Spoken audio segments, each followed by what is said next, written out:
Assalamualaikum warahmatullahi wabarakatuh.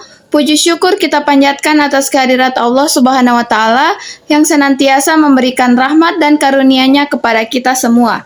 Saya Intan Nur Ain Baji dengan NIM 4614244013 akan memaparkan materi yang keempat dengan judul Membangun Persatuan dalam Keberagaman yang Dinamis yang meliputi fiqh ikhtilaf, cinta tanah air, kearifan lokal, dan juga bahaya radikalisme untuk memenuhi tugas mata kuliah pendidikan agama Islam. Sebelum kita masuk ke 4 poin yang saya sudah sebutkan di awal tadi, izinkan saya di sini untuk menjelaskan apa yang dimaksud dengan keberagaman itu. Nah, jadi di sini ada judulnya yaitu Membangun Persatuan dalam Keberagaman yang Dinamis. Di sini saya akan membahas dua, yaitu pengertian dari keberagaman dan juga apa yang dimaksud dengan keberagaman sebagai rahmat itu. Nah, yang pertama di sini adalah pengertian keberagaman. Jadi, keberagaman ini adalah sebuah kenyataan yang tidak bisa kita hindarkan dalam kehidupan manusia, mulai dari perbedaan suku, agama, ras, budaya, dan juga pandangan hidup. Nah, semua ini merupakan bagian dari kekayaan yang dimiliki oleh umat manusia. Yang kedua yaitu keberagaman sebagai rahmat. Adalah sebuah konsep yang menekankan bahwa perbedaan-perbedaan yang ada di antara manusia ini, baik itu dalam hal suku, agama, ras, budaya, atau juga pandangan, justru ini merupakan anugerah yang harus kita syukuri karena keberagaman dianggap sebagai kekayaan yang memperkaya kehidupan manusia dan dapat menjadi sumber kekuatan apabila kita mengelolanya dengan baik. Baik, di sini saya akan masuk ke poin pertama, yaitu membahas tentang fiqh ikhtilaf. Jadi dalam cabang ilmu Islam, fiqh ikhtilaf ini mempelajari tentang perbedaan pendapat yang ada di antara para ulama mengenai suatu hukum atau permasalahan fikih. Perbedaan ini muncul karena adanya beberapa faktor seperti perbedaan pemahaman terhadap dalil, hadis, Al-Quran, perbedaan metode ijtihad, dan perbedaan konteks sosial. Selanjutnya, yaitu contoh fiqh ikhtilaf dalam kehidupan sehari-hari. Yang pertama yang menjadi perbedaan pendapat atau masalah di sini yaitu sholat, yang dimana jumlah rakaat sholat ini mengenai jumlah rakaat sunnah setelah sholat fardu seperti sholat sunnah rawatib. Yang kedua yaitu kunut, dimana perbedaan pendapatnya ini tentang hukum membaca kunut dalam sholat subuh. Yang kedua adalah puasa, yang menjadi perbedaan pendapatnya itu niat puasa, yang dimana mengenai waktu yang paling afdal untuk kita melakukan ibadah puasa. Yang kedua itu hukum puasa pada hari tasyrik. Perbedaan pendapatnya ini ada di hukum puasa pada hari tasyrik yaitu 11, 12, dan 13 Zulhijjah. Yang ketiga adalah zakat, yang menjadi permasalahannya di sini yaitu adalah nisab, yang dimana perbedaan pendapat mengenai batas minimal harta yang wajib kita zakati untuk setiap hartanya. Yang kedua itu barang yang dizakati. Perbedaan pendapat ini mengenai jenis-jenis barang yang wajib kita zakati seperti hasil pertanian atau hasil dari perniagaan. Yang keempat yaitu jual beli. Nah, yang menjadi permasalahannya di sini yaitu tentang riba, di mana pendapat mengenai definisi riba dan jenis-jenis transaksi yang termasuk riba. Yang kedua ini adalah jual beli secara online, yang dimana ini menimbulkan perbedaan pendapat mengenai hukum judi beli secara online, terutama terkait dengan masalah akad dan juga penyerahan barang. Yang terakhir yaitu berpakaian. Nah, yang menjadi permasalahan di sini atau perbedaan pendapat dari berbagai ulama yaitu pakaian wanita dan juga memakai perhiasan. Nah, untuk pakaian wanita ini ada perbedaan pendapat mengenai batas-batas aurat dari wanita dan cara berpakaian yang sesuai dengan syariat agama Islam. Yang kedua itu memakai perhiasan, yang dimana ada perbedaan pendapat mengenai hukum memakai perhiasan bagi seorang wanita muslim. Hikmah dari adanya perbedaan pendapat, selanjutnya saya akan membahas tentang hal itu. Yang pertama ada mendorong toleransi, yang dimana perbedaan mengajarkan kita untuk saling menghargai dan memahami pandangan orang lain, yang memperkuat rasa toleransi dalam masyarakat.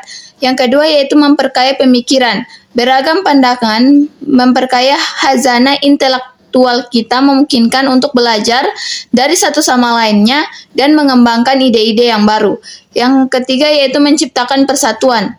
Dengan memahami adanya perbedaan adalah hal yang wajar, kita dapat bekerja sama dalam kebaikan meskipun kita memiliki pandangan yang sangat berbeda. Selanjutnya di poin kedua ini saya akan membahas tentang cinta tanah air. Islam sangat menganjurkan umatnya untuk mencintai tanah air, karena cinta tanah air bukan hanya sekedar perasaan nasionalisme, melainkan ini juga merupakan bagian dari iman dan bentuk ibadah kepada Allah Subhanahu wa Ta'ala.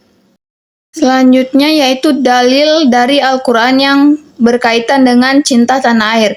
Yang pertama di sini ada Quran Surah An-Nisa ayat 66, yang dimana ayat ini sering dijadikan rujukan utama mengenai cinta tanah air. Yang kedua yaitu Quran Surah Al-Qasas ayat 8, yang dimana ayat ini secara tidak langsung mengajarkan kita untuk bersabar dan tetap berada di tanah air yang kita cintai. Yang ketiga yaitu Quran Surah At-Taubah ayat 122, yang dimana ayat ini menunjukkan bahwa tanah air membutuhkan seorang pejuang, baik secara fisik maupun intelektual. Selanjutnya di poin ketiga ini yaitu kearifan lokal, warisan leluhur yang bernilai. Jadi kearifan lokal ini adalah seperangkat pengetahuan, nilai, dan juga praktik yang telah diwariskan secara turun-temurun dalam suatu komunitas atau masyarakat tertentu. Ini merupakan suatu kebijaksanaan yang telah teruji dan dibentuk oleh interaksi panjang antara manusia dengan lingkungan alam dan sosialnya. Nah, kearifan lokal ini seringkali terwujud dalam bentuk cerita rakyat, adat istiadat, sistem kepercayaan, teknologi tradisional, dan juga cara pandang hidup yang unik dari masing-masing perspektif masyarakat. Selanjutnya di sini saya akan membahas tentang relevansi kearifan lokal dalam kehidupan modern.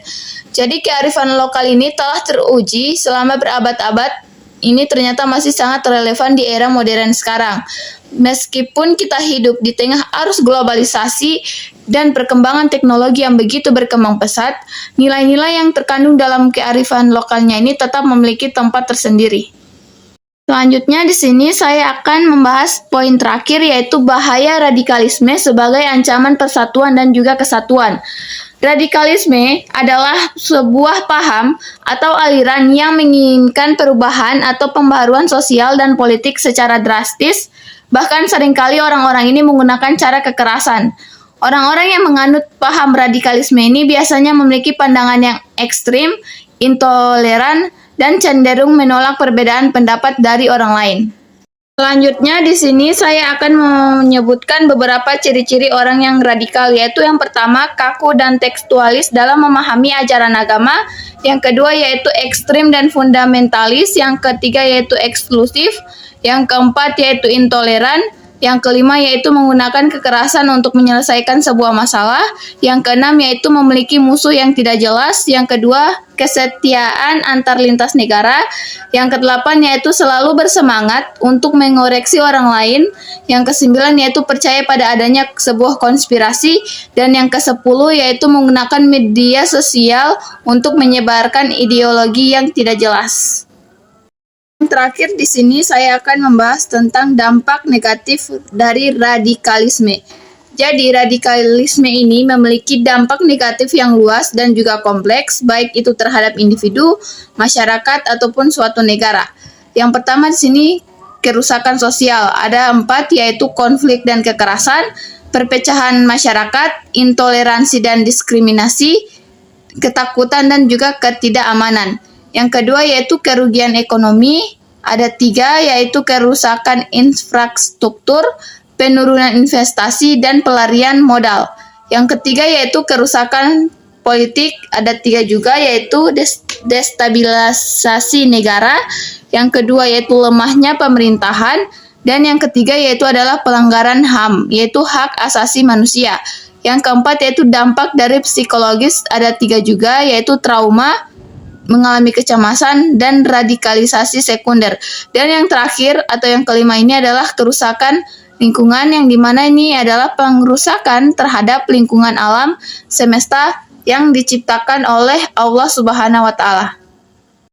Itu dia tadi pemaparan dari saya mengenai materi tentang membangun persatuan dalam keberagaman yang dinamis, meliputi fikih ikhtilaf, cinta tanah air, kearifan lokal, dan juga bahaya radikalisme. Saya Intan Nurain Baji memohon maaf bila ada kesalahan dan salah-salah kata dalam video ini.